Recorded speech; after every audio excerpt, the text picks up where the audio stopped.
Welcome to my YouTube channel Toppers Education hub.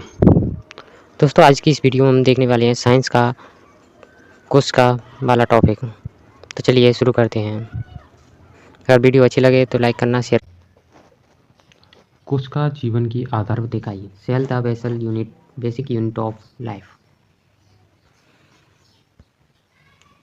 कोशिका जीवधारियों की जैविक इकाइयों की एक संरचनात्मक एवं मौलिक इकाई होती है जो विशिष्ट पारगम्य कला से घिरी होती है, यानी कोशिका झिल्ली से घिरी होती है, जिसमें स्वजनन की क्या पाई जाती है, क्षमता पाई जाती है। कोशिका के अध्ययन को क्या कहते हैं? कोशिका के अध्ययन को साइटोलॉजी कहा जाता है। कोशिका के अध्ययन को साइटोलॉजी कहा जाता है। फादर ऑफ साइटोलॉजी किसे कहते हैं, यानी कोशिका के पितामह किसे कहते हैं या खोजकर्ता किसे कहते हैं? रॉबर्ट हुक को कोशिका का पितामह या खोजकर्ता कहा जाता है। 1665 में इसने कोशिका की खोज की। इसने मृत कोशिका को पहली बार देखा था, जिसका नाम कोसा कहा था। इसने कोशिका को पहली बार किसे क्या कहा था? कोसा कहा था। जीवित कोशिका की खोज किसने की? जीवित कोशिका की खोज ल्यूवेनहॉक के द्वारा की गई थी। इसने शुक्राणु और जीवाणु की खोज भी की थी। किसने किसने की थी? ल्यूवेनहॉक ने की थी। किसकी खोज की थी? जीवित कोशिका की खोज की, उसके साथ साथ शुक्राणु और जीवाणु की भी खोज की थी।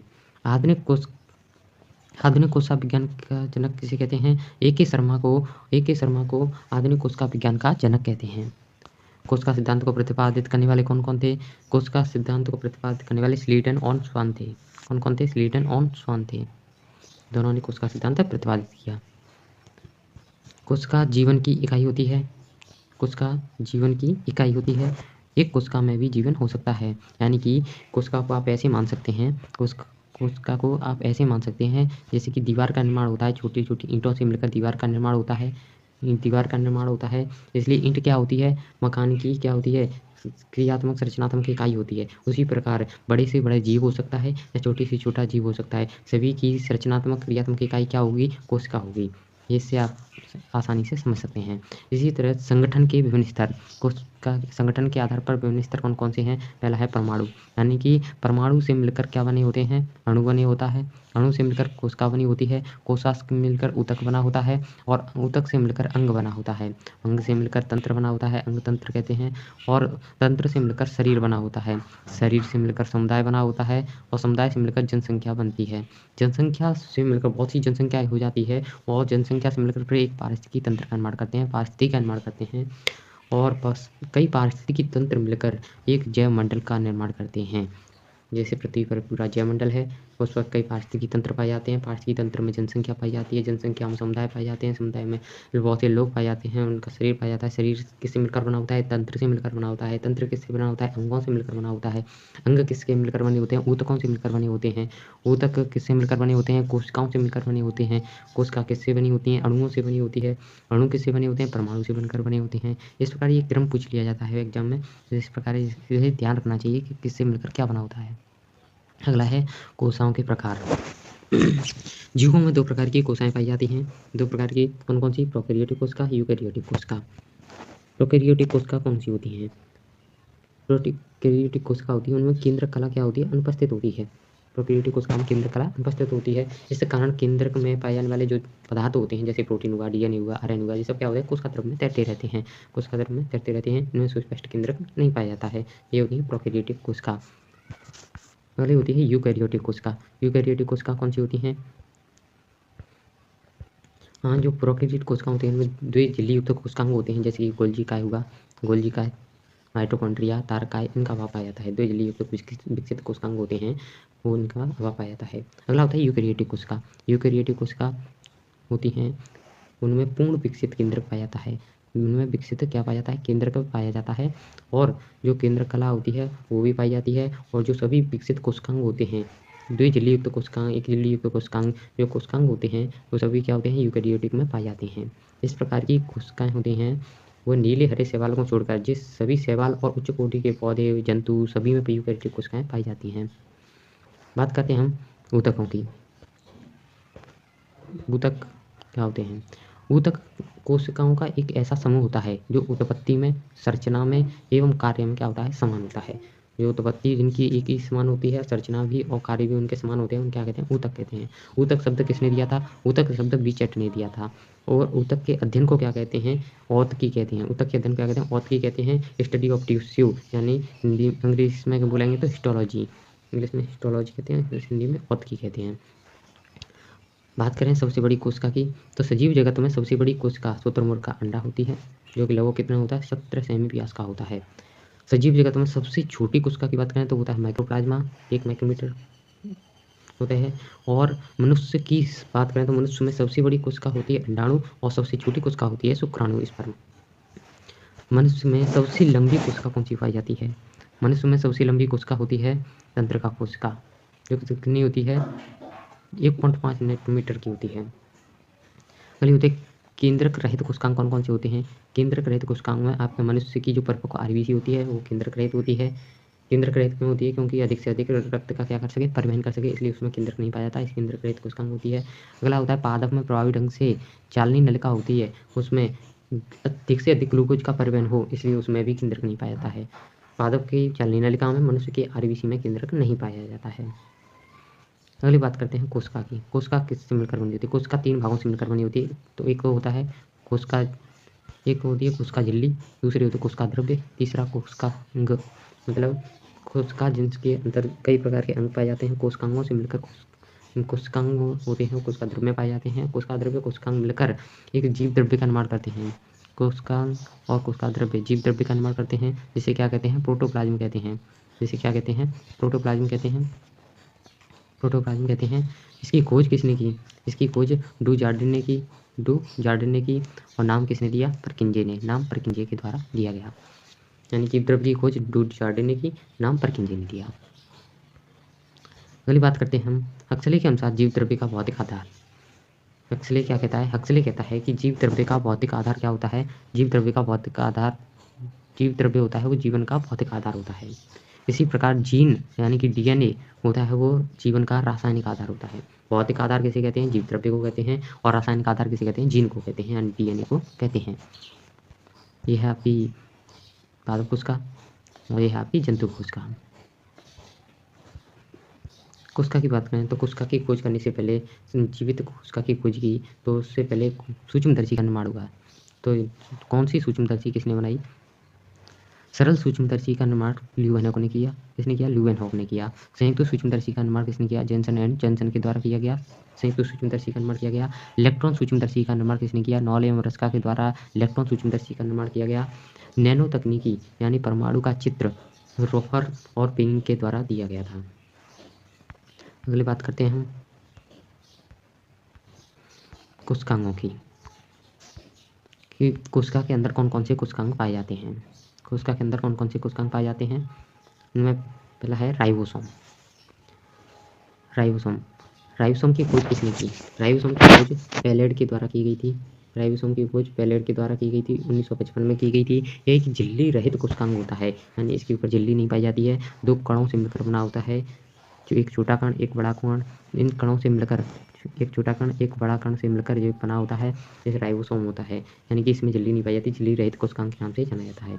इसे पैलेट कण भी कहते हैं। क्यों? क्योंकि इसकी खोज किसने की? पैलेट ने की थी। यह सबसे छोटा कोशिकांग होता है। यह सबसे छोटा कोशिकांग होता है, यानी कि ये स्वतंत्र रूप से कोशिका द्रव्य में तो पाया जाता है, लेकिन ये कोशिका के अंदर जैसे माइटोकॉन्ड्रिया हुआ, हरितलवक हुआ, उनके अंदर भी पाया जाता है। यह सबसे छोटा कोशिकांग होता है। अगला होता है इसे प्रोटीन की फैक्ट्री कहते हैं।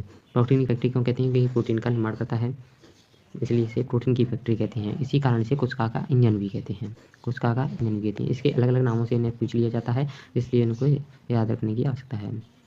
प्रोटीन और आरएनए के बने होते हैं। राइबोसोम किसके बने होते हैं? प्रोटीन और आरएनए के बने होते हैं। प्रोकैरियोटिक राइबोसोम आकार में छोटे होते हैं। इनके अवसादन गुणांक कितना होता है? 70S होता है। इनको अवसादन गुणांक के आधार पर 2 भागों में बांटते हैं, जैसे 80S राइबोसोम और 70S राइबोसोम। जो प्रोकैरियोटिक कोशिका होती हैं उनमें तो कैसे होते हैं? 70S राइबोसोम होते हैं, जिनमें जैसे कि जीवाणु हुए, नील हरित शैवाल हुए आदि में। और यूकैरियोटिक कोशिका होती हैं, यूकैरियोटिक कोशिका में इनका आकार बड़ा होता है और इनका अवसादन गुणांक कितना होता है? 80S राइबोसोम होता है। कितना होता है? 80S राइबोसोम होता है। यह है राइबोसोम। जो 70S राइबोसोम है, 70S राइबोसोम है वो 2 प्रकार के कणों से मिलकर बनता है। एक तो 30S से और 50S इकाई से बना होता है। और 80S राइबोसोम होता है वो 40S इकाई से और 60S इकाई से मिलकर बना होता है। बात करें दूसरे कोशिकांग की, वो होता है आपका रिक्तिका, जिसे कहते हैं वेसल। रिक्तिका वेसल, इसका प्रमुख कार्य क्या होता है? इसका प्रमुख कार्य होता है जल एवं खनिज लवण। जल एवं खनिज लवण इसके अंदर पाए जाते हैं, जिसे कोशिका रस कहते हैं। रिक्तिका के अंदर यानी वेसल्स के अंदर क्या पाया जाता है, जल और खनिज लवण पाए जाते हैं, जिसे कोशिका रस कहते हैं। इसके ऊपर एक बाह्य आवरण पाया जाता है, इसकी झिल्ली होती है, उसे क्या कहते हैं, टोनोप्लास्ट कहते हैं। इसकी झिल्ली को टोनोप्लास्ट के नाम से जाना जाता है। रिक्तिका होती है पादपों में सबसे बड़ी कोशिका के रूप में होती है, पादपों में सबसे बड़ी होती है, जिस कारण जो पादप कोशिका होती है उसका केंद्रक एक साइड में खिसक जाता है। इसके कार्य क्या होते हैं, कार्य की बात करें, रिक्तिका के कार्य, कोशिका को स्फीति प्रदान करती है। ये क्या करती है, कोशिका को स्फीति प्रदान करती है, लवण और जल को संतुलित बनाने का कार्य करती है, निर्जलीकरण में सर्वाधिक प्रभावित करती है। जैसे कि दस्त या डायरिया उल्टी हो जाती हैं, उस समय यह कोशिका क्या होता है, सबसे ज़्यादा प्रभावित होता है। कौन सा, रिक्तिका वाला, रिक्तिका वेसल्स होती हैं, ये सबसे ज़्यादा प्रभावित होती हैं। तो उल्टी या दस्त हो जाती है, उस समय जीवन रक्षक घोल भी दिया जाता है। जीवन रक्षक घोल होता है, उसमें ORS घोल दिया जाता है, जिसमें 1 लीटर में क्या होता है, 20 ग्राम तो ग्लूकोज लिया जाता है, 3.5 ग्राम NaCl होता है, 2.5 ग्राम सोडियम साइट्रेट होता है, 1.5 ग्राम KCl लिया जाता है, जिससे मिलकर ORL यानी कि ओरल रिहाइड्रेशन सोल्यूशन होता है, उसे दिया जाता है। तो उल्टी और दस्त के समय जीवन रक्षक घोल के नाम से जाना जाता है। नेक्स्ट देखते हैं कौन सा कोशिकांग है। नेक्स्ट कोशिकांग है गोल्जी काय। गोल्जी काय की खोज किसने की, पहली बात तो ये आती है, गोल्जी काय की खोज किसने की, कैमिलो गोल्जी ने। आप इसी से याद रखना, गोल्जी काय, कैमिलो गोल्जी, इसी के नाम पर, कैमिलो गोल्जी के नाम पर गोल्जी काय कहते हैं। इसे गोल्जी बॉडी भी कहते हैं। इसे सभी कोशिकांगों की माँ भी कहा जाता है, सभी कोशिकांगों की माँ कहा जाता है। कोशिकांग का मुख्य स्रावी अंग है, कोशिका का मुख्य स्रावी अंग क्या है, गोल्जी काय है। इसे यातायात प्रबंधक भी कहते हैं, यातायात प्रबंधक भी कहते हैं। नेक्स्ट, इसका कार्य क्या होता है, इसका कार्य क्या होता है, लाइसोसोम का निर्माण करना इसका प्रमुख कार्य होता है। लाइसोसोम, जो कि जिसे क्या कहते हैं, कोशिका की आत्मघाती थैली भी कहते हैं, लाइसोसोम, इसका निर्माण किससे होता है, गोल्जी काय से होता है। यह अपशिष्ट पदार्थों को पुटिका में भरकर कोशिका से बाहर करती है, यानी एक्सपोर्ट में भी कार्य करती है। पादपों में जो सेल प्लेट होती हैं, कोशिका पट्टी, उसी की बनी होती हैं, उसका निर्माण करती हैं। जैसे कोशिका विभाजन होता है, तो पादपों में कोशिका भित्ति की वजह से कोशिका विभाजन है वो खांच विधि से न होकर के एक पट्टी के द्वारा होता है, इसलिए पट्टी का निर्माण करने में किसका काम होता है, पट्टी का निर्माण कैसे होता है, गोल्जी काय से होता है। दूसरा, शुक्राणु में एक क्रोमोसोम का निर्माण। शुक्राणु होते हैं जो अंडाणु को विभेदन करने के लिए अंडाणु के ऊपर एक कठोर परत पाई जाती है, उस कठोर परत को तोड़कर अंडाणु, शुक्राणु है, अंदर जाता है, तो उस कठोर परत को घोलने के लिए एक क्रोमोसोम का निर्माण होता है, वो गोल्जी काय से होता है। जिसके अंदर क्या हाइड्रोलाइटिक एंजाइम होते हैं, वो एंजाइमों से वो अंडाणु की कोशिका भित्ति को तोड़ता है और अंदर प्रवेश करता है। क्रोमोसोम का निर्माण कैसे होता है, गोल्जी काय से होता है। अगला, कोशिका भित्ति और कोशिका प्लेट का निर्माण करने का कार्य किससे होता है, गोल्जी काय से होता है। अगला है लाइसोसोम। अगला कोशिकांग कौन सा है, लाइसोसोम। लाइसोसोम की खोज किसने की, डी डुवे के द्वारा लाइसोसोम की खोज की गई, डी डुवे के द्वारा लाइसोसोम की खोज की गई। लाइको मतलब किल, सोमा मतलब बॉडी, जो बॉडी को मारने का कार्य करता है लाइकोसोम कहलाता है, लयन काय भी कहते हैं। इसे क्या कहते हैं, इसे आत्मघाती थैली भी कहते हैं, इसे आत्मघाती थैली भी कहते हैं, सुसाइड बैग। इसके कोशिका के पाचन केंद्र भी कहते हैं, क्योंकि इसका मुख्य कार्य होता है अंतःकोश की पाचन करना, इसमें बहुरूपता भी पाई जाती है। नेक्स्ट कोशिकांग है माइटोकॉन्ड्रिया। माइटोकॉन्ड्रिया को सूत्र कणिका कहते हैं।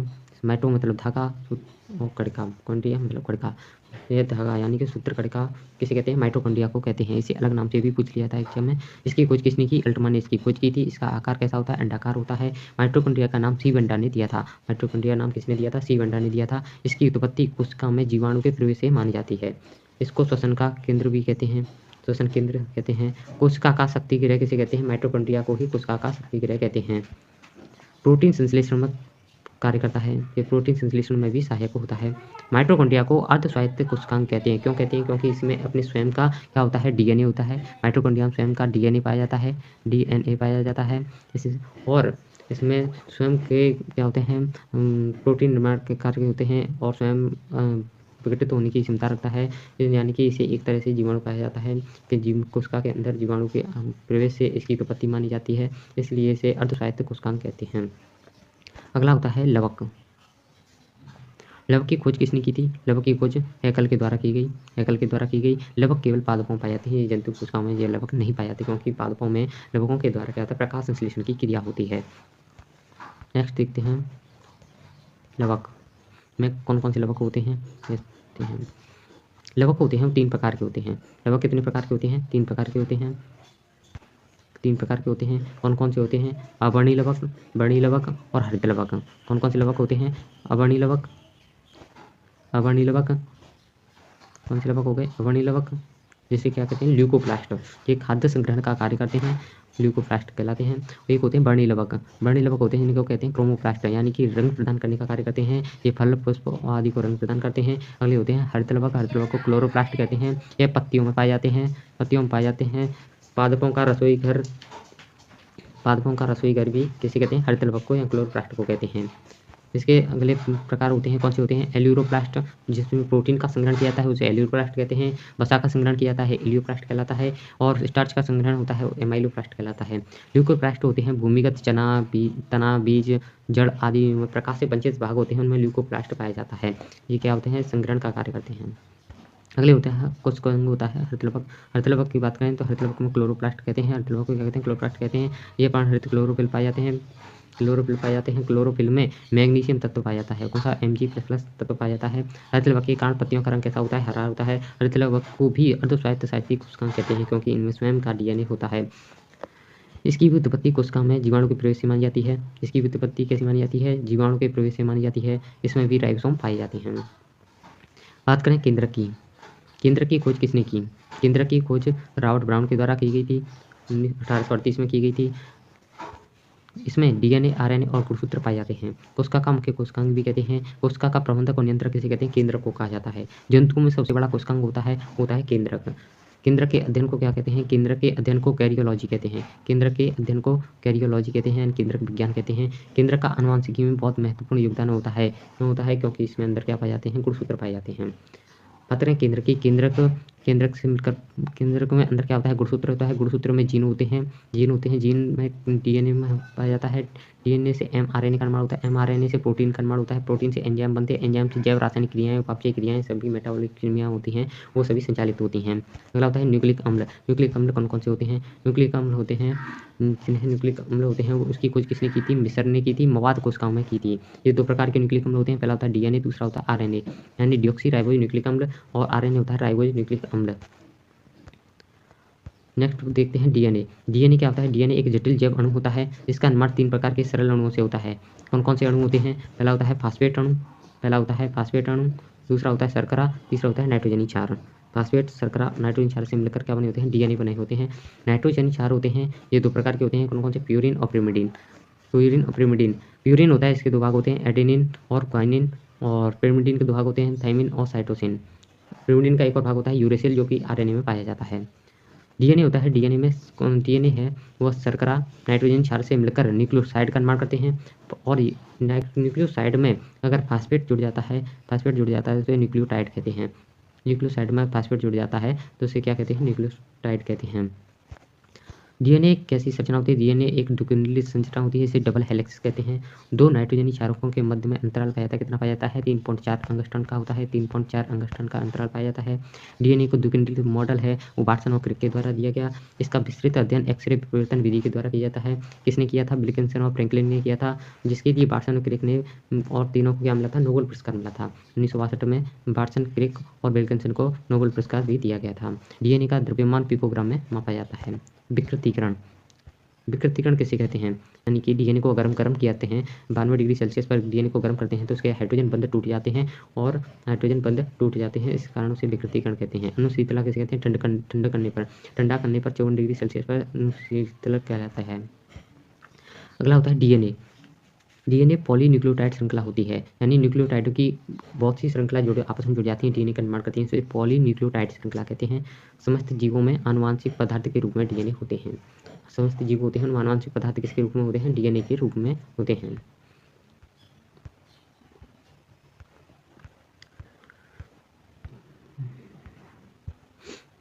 आनुवांशिक सूचना प्रवाह का केंद्रीय सिद्धांत दिया था, जिसे सेंट्रल डोग्मा थ्योरी कहते हैं, वो किसके द्वारा दी गई थी? क्रिक के द्वारा दी गई थी। सेंट्रल डोग्मा थ्योरी किसके द्वारा दी गई थी? सूचना का केंद्रीय सिद्धांत किसने दिया था? और क्रिक के द्वारा दिया गया था। आरएनए की बात करें तो आरएनए किसे कहते हैं? राइबो न्यूक्लियो एसिड को आरएनए कहते हैं। आरएनए 3 प्रकार के होते हैं। कौन कौन से होते हैं? पहला होता है संदेशवाहक आरएनए जिसे मैसेंजर आरएनए एमआरएनए कहते हैं। दूसरा होता है स्थानांतरण आरएनए जिसे टीआरएनए या ट्रांसपोर्ट आरएनए कहते हैं। तीसरा होता है राइबोसोम आरआरएनए होता है। Ribosomal RNA. 3 प्रकार के आरएनए होते हैं। मैसेंजर का क्या कार्य होता है? मैसेंजर होता है इसका निर्माण केंद्र में होता है। मैसेंजर का निर्माण कहाँ पर होता है? मैसेंजर mRNA का निर्माण केंद्र में होता है। tRNA का निर्माण भी केंद्रक में होता है। और राइबोसोमल RNA होता है इसका निर्माण केंद्रिका में होता है। केंद्रक में ना, केंद्रिका में होता है। कार्य की बात करें तो mRNA होता है यह राइबोसोम के साथ मिलकर प्रोटीन संश्लेषण में कार्य करते हैं। राइबोसोम के साथ मिलकर प्रोटीन संश्लेषण का कार्य करता है। प्रोटीन संश्लेषण का कार्य करता है। tRNA या अमीनो अम्ल कोशिका द्रव्य में प्रोटीन स्थल तक स्थानांतरण करने का कार्य करता है। यानी tRNA ट्रांसफर RNA कहलाता है। क्यों कहलाता है? क्योंकि अमीनो अम्लों को कोशिका द्रव्य में से इकट्ठा करता है और प्रोटीन का निर्माण होता है वहाँ पर उसे लेकर पहुँचता है। जैसे rRNA होता है वह प्रोटीन का निर्माण स्थल होता है। वहाँ पर मैसेंजर RNA पहुँच जाता है, वह अपने मैसेज कोड करता है और ट्रांसफर RNA वहाँ पर क्या लेता है? अमीनो अम्ल लेकर आता है और rRNA के पास वहाँ पर क्या होता है? प्रोटीन का निर्माण करते हैं। ये एकल कुंडलित होते हैं। राइबोज शर्करा इनमें पाई जाती है। RNA में राइबोज शर्करा पाई जाती है। यानी कि DNA होते हैं डबल हेलिक्स होते हैं, जो कुंडलित होते हैं, और ये एकल कुंडलित होते हैं। RNA होते हैं, राइबोज शर्करा पाई जाती है। इनमें थाइमिन के स्थान पर यूरेसिल भी पाया जाता है। थाइमिन के स्थान पर यूरेसिल नाइट्रोजन क्षारक पाया जाता है। DNA में प्यूरिन क्षारक पिरिमिडीन क्षारक होते हैं, जबकि RNA में प्यूरिन पिरिमिडीन की मात्रा बराबर नहीं होती है। यानी कि DNA में तो प्यूरिन पिरिमिडीन की मात्रा कैसी होगी? बराबर होती है, लेकिन RNA में प्यूरिन पिरिमिडीन की मात्रा बराबर नहीं होती। क्योंकि ये एकल कुंडलित होते हैं। बात करें एशिया का पहला DNA बैंक। एशिया का पहला DNA बैंक कहाँ पर? लखनऊ में स्थापित किया गया। भारत का पहला मानव दूध बैंक एम्स में स्थित है। अनुवांशिक गुणों के भाग क्या होते हैं? गुणसूत्र होते हैं। अगला कोशिकांग कौन सा होता है? अंतःप्रद्रवी जालिका, जिसे एंडोप्लाज्मिक रेटिकुलम कहते हैं, ER कहते हैं। इसकी खोज किसने की थी? इसकी खोज पोर्टर के द्वारा की गई थी। कोशिका भित्ति और केंद्रक में भरे कोशिका द्रव्य के जालनुमा बेस में फैला होता है। यानी ये कोशिका भित्ति से लेकर केंद्रक तक ये पूरी कोशिका में फैला होता है। इसलिए कोशिका का क्या कहते हैं? कंकाल तंत्र कहते हैं। अंतःप्रद्रवी जालिका दो प्रकार की होती है। कौन कौन सी होती है? खुरदरी अंतःप्रद्रवी जालिका, जिसे RER कहते हैं, और एक होती है चिकनी अंतःप्रद्रवी जालिका, जिसे SER कहते हैं। अगली बात करते हैं खुरदरी अंतःप्रद्रवी जालिका की। खुरदरी अंतःप्रद्रवी जालिका होती है, यह राइबोसोम उपस्थित होते हैं, इस कारण ये खुरदरी होती है। राइबोसोम के कारण यह प्रोटीन निर्माण में भी सहायक होती है। अगली होती है चिकनी अंतःप्रद्रवी जालिका, स्मूथ एंडोप्लाज्मिक रेटिकुलम। ये स्मूथ होती है, ये राइबोसोम उपस्थित होते हैं, इस कारण यह स्मूथ होती है। यह वसा, हार्मोन, स्टीरॉयड का निर्माण करने में सहायक होती है। अगला काम होता है इसका निराविषीकरण करना, यानी विषाक्त पदार्थों को कम विषाक्त करने का कार्य कौन करती है? Endoplasmic reticulum. कौन सी? चिकनी वाली करती है। और यह क्या करती है? स्टीरॉयड का निर्माण भी करती है। अगला होता है सेंट्रोसोम कोशिकांग होता है। इसकी खोज बेंटेन ने की थी।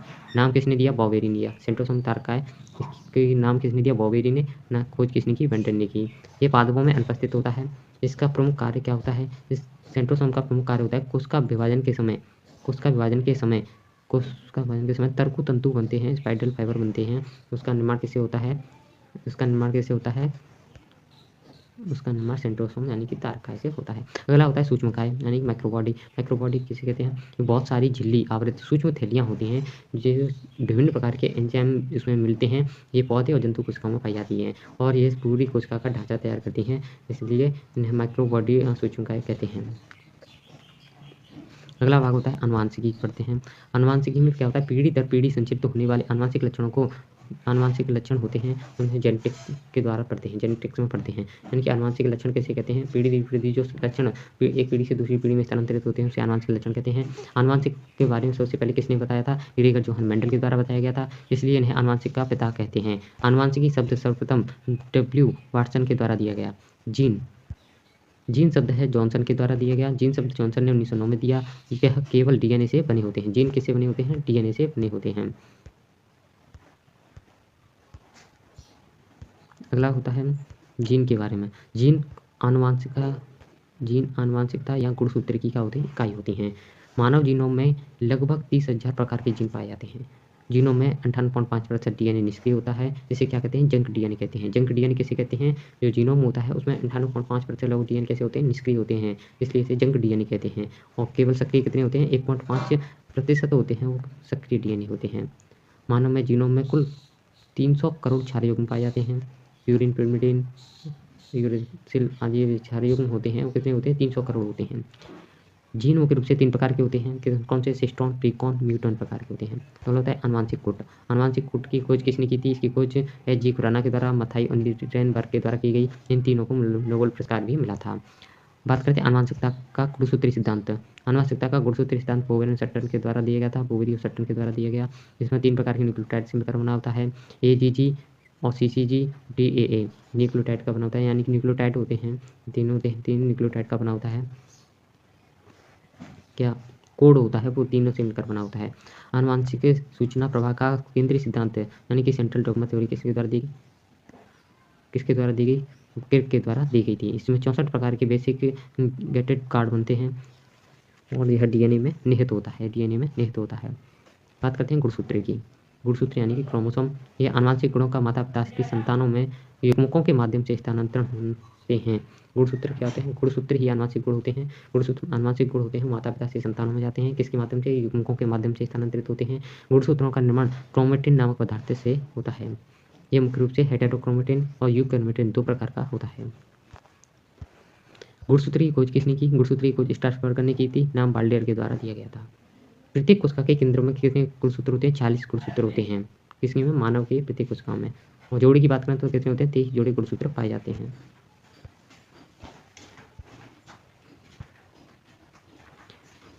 लिंग लक्षण के आधार पर गुणसूत्र कितने प्रकार के होते हैं? 2 प्रकार के होते हैं। लिंग लक्षण के आधार पर गुणसूत्र 2 प्रकार के होते हैं। एक होते हैं 22 जोड़े कायिक देह गुणसूत्र, एक होता है 23वां जोड़ा। अकेला 23वां जोड़ा गुणसूत्र होता है, वो होता है लिंग गुणसूत्र। लिंग गुणसूत्र को एलोसोम, हेटेरोसोम भी कहते हैं। ये नर में ये गुणसूत्र XY होता है तथा मादा में यह गुणसूत्र XX होता है। नर में क्या होता है? नर में XY, मादा में होता है कौन सा? मादा में होता है XX। सबसे बड़ा गुणसूत्र कौन सा होता है? ट्रिलियन। सबसे बड़ा गुणसूत्र ट्रिलियन। सबसे छोटा गुणसूत्र शैवाल होता है। गुणसूत्र है वो डीएनए, आरएनए, प्रोटीन के बने होते हैं। इनका प्रमुख कार्य होता है आनुवंशिक सूचना लक्षणों की रूपरेखा का निर्धारण करते हैं। गुणसूत्र पर जीन लगे होते हैं। जीन में डीएनए पदार्थ होते हैं। डीएनए ही आनुवंशिक संकेतों का धारण करते हैं। इस आधार पर प्रोटीन का निर्माण भी होता है। बात करते हैं एंजाइम की। एंजाइम की खोज किसने की? एंजाइम की खोज कोहने ने की। एंजाइम का नाम बुकनर ने दिया था। समस्त एंजाइम होते हैं प्रोटीन के बने होते हैं, लेकिन अपवाद स्वरूप एक एंजाइम होता है राइबोजाइम, यह आरएनए का बना होता है। राइबोजाइम किसका बना होता है? आरएनए का बना होता है। सभी एंजाइम होते हैं अपने आप में विशिष्ट होते हैं और यह रासायनिक अभिक्रिया में भाग नहीं लेते हैं। ये क्या करते हैं? केवल रासायनिक अभिक्रिया की दर को क्या करते हैं? बढ़ा देते हैं। एंजाइम सक्रिय ऊर्जा को क्या कर देते हैं? कम कर देते हैं। ये ताप, पीएच आदि के प्रति क्या होते हैं? संवेदनशील भी होते हैं। एंजाइम अभिक्रिया में भाग नहीं लेते, बल्कि ये अभिक्रिया की दर को बढ़ा देते हैं, सक्रिय ऊर्जा को कम कर देते हैं और ताप, पीएच के प्रति क्या होते हैं? संवेदनशील होते हैं और लगभग यह उदासीन होते हैं। लगभग 6 से 7 pH पर ही कार्य करते हैं। बात करते हैं कोशिका चक्रीय विभाजन की। कोशिका सिद्धांत के अनुसार एक कोशिका का निर्माण पूर्ववर्ती कोशिका से होता है। एक कोशिका का निर्माण किससे होता है? पूर्ववर्ती कोशिका से होता है। इस प्रक्रिया को कोशिका विभाजन कहते हैं। कोशिका विभाजन 3 प्रकार का होता है। कौन कौन से 3 प्रकार होते हैं? कोशिका विभाजन कितने प्रकार का होता है? 3 प्रकार का होता है। पहला होता है अर्धसूत्री विभाजन, समसूत्री विभाजन और अर्धसूत्री विभाजन, यानी असूत्री, असमसूत्री और अर्धसूत्री विभाजन। एटिमोसिस, मियोटोसिस और मियोसिस। कोशिका विभाजन होता है असूत्री विभाजन होता है सबसे तीव्रतम प्रकार का विभाजन होता है। इसमें विषाणु हुए, नील अर्ध शैवाल हुए, अमीबा हुआ, जीवाणु हुए, उनमें होता है। और जो समसूत्री विभाजन होता है, इसकी खोज समसूत्री विभाजन की खोज फ्लेमिंगो ने की थी। शरीर की समस्त का एक देह कोशिका में होता है। इसमें एक सेल से 2 सेल बनती हैं। इसमें जीन विनिमय नहीं होता है। और बात करते हैं अर्धसूत्री विभाजन की। इसमें फार्मन और मर्गे के द्वारा नाम किया गया। स्ट्रासबर्ग ने अर्धसूत्री विभाजन की खोज की। ये केवल जनन कोशिकाओं में पाया जाता है। किसमें पाया जाता है? जनन कोशिकाओं में पाया जाता है। एक सेल से 4 सेल बनती हैं। एक जनन कोशिका 4 शुक्राणु बनते हैं। इसमें जीन विनिमय होता है। एक जनन कोशिका से एक ही अंडाणु बनता है, 3 नष्ट हो जाते हैं। ये देखा हमने कोशिका के प्रकार, कोशिका के कोशिकांग और हमने कोशिका के विभाजन के बारे में भी समझा। अगर देखते हैं हम नेक्स्ट वीडियो में साइंस का अगला टॉपिक। तब तक के लिए धन्यवाद।